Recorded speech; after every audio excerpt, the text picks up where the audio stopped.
Expliquez simplement la différence entre un switch et un routeur, avec des exemples proches d'un réseau d'entreprise ou d'université. Bonjour et bienvenue dans cette nouvelle leçon de formation réseau pour débutants.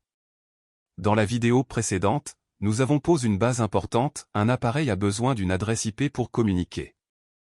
Aujourd'hui, on continue avec un sujet très utile, la différence entre un switch et un routeur. Pour commencer, retenez cette image simple.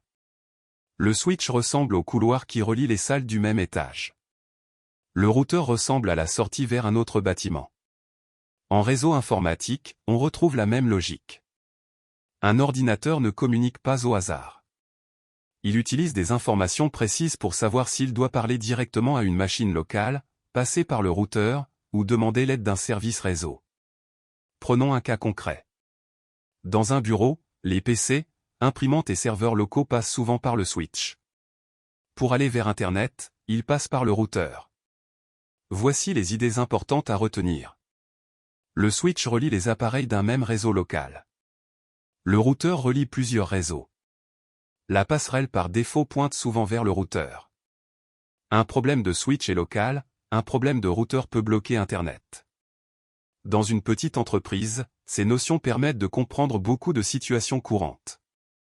Par exemple, un PC peut être correctement branché au switch, mais ne pas accéder à Internet si la passerelle est absente.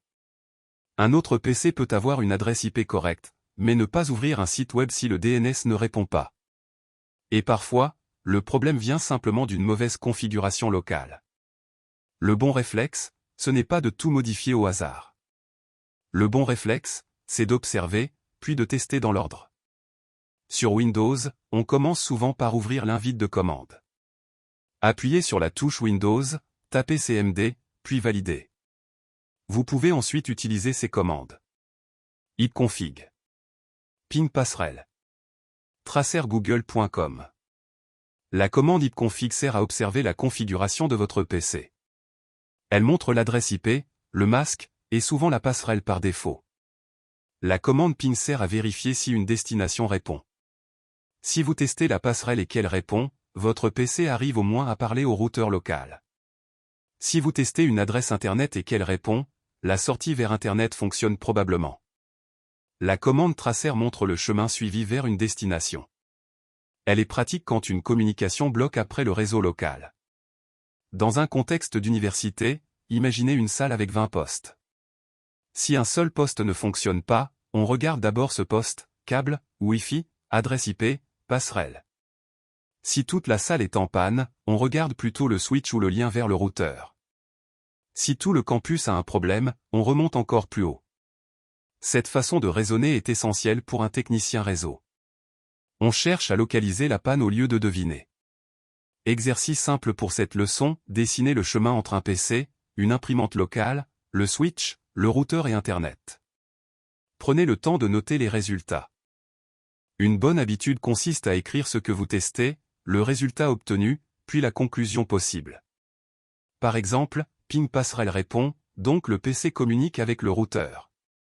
Ou bien, ping IP public répond mais ping nom de domaine échoué, donc le DNS peut être en cause. Pour résumer. Le switch relie les appareils d'un même réseau local. Le routeur relie plusieurs réseaux. La passerelle par défaut pointe souvent vers le routeur. Un problème de switch est local, un problème de routeur peut bloquer Internet. Dans la prochaine vidéo, on continuera avec une nouvelle brique de la formation, toujours avec des exemples simples et des commandes utiles. Merci d'avoir suivi cette leçon. Si vous débutez, retenez surtout ceci, comprendre le réseau, c'est apprendre à suivre le chemin d'une communication, étape par étape.